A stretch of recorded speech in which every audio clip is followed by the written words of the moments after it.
এখন আমরা কাস্টমার দেওয়ার জন্য গ্রুপ সার্ভিস কিভাবে অ্যাড করব সেটা দেখব। আমরা ফন্ডেক্স থেকে বুকিং থেকে গ্রুপ সার্ভিস, এখানে আমি অ্যাড গ্রুপ সার্ভিস দিব। দেন আমি এখানে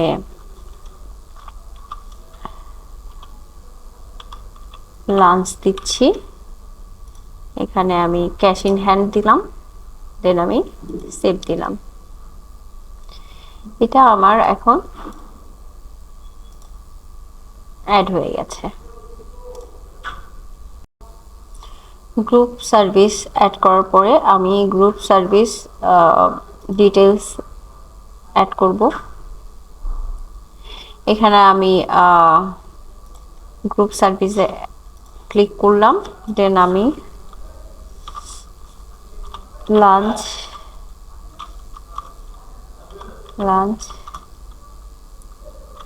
কম্বো নামে একটা সার্ভিস নেম দিলাম। দেন আমি ডিটেলসে এখানে গ্রুপ সার্ভিসে আমি লাঞ্চ দিলাম। দেন আমি এটার প্রাইস সিলেক্ট করলাম 200, ট্যাক্স হচ্ছে 7%, সার্ভিস চার্জ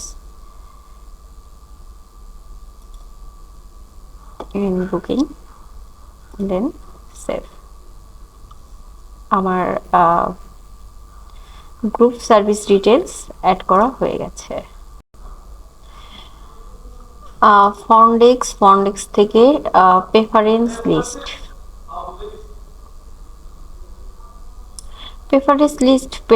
হচ্ছে আমার এই হোটেল ম্যানেজমেন্ট সিস্টেমে যদি আমার কোনো company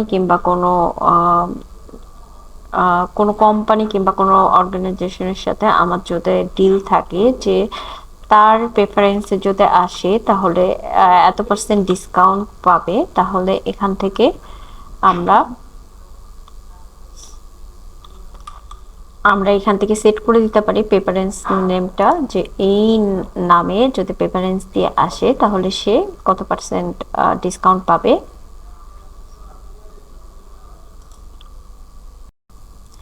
group service details add করার পরে আমি মিল প্ল্যান অ্যাড করব।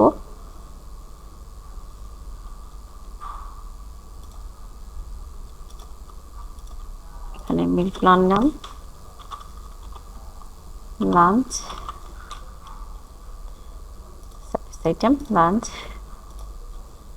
মিল প্রাইস আমি এখানে 150 রাখলাম, সার্ভিস ট্যাক্স এখানে আমি 7 রাখলাম,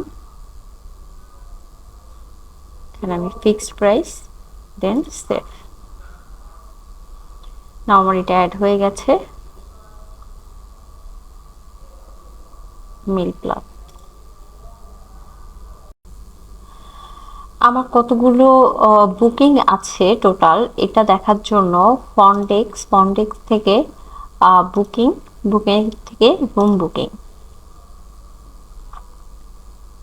এখানে গেলে আমার কতগুলো বুকিং অবস্থায় আছে সেটা আমরা দেখতে পাই। এখানে চেক ইন, আমরা যদি চেক ইন করতে চাই এখান থেকে চেক ইন করতে পারবো, প্রিন্ট করতে পারবো, ভিউ করতে পারবো, এবং যদি কিছু টাকা পে করা থাকে তাহলে এখান থেকে আমরা রিফান্ড করতে পারি, এখান থেকে আমরা এডিটও করতে পারি কাস্টমারের ডিটেলস। এখান থেকে আমি আবার সরাসরি রুম বুকিং এ যেতে পারি।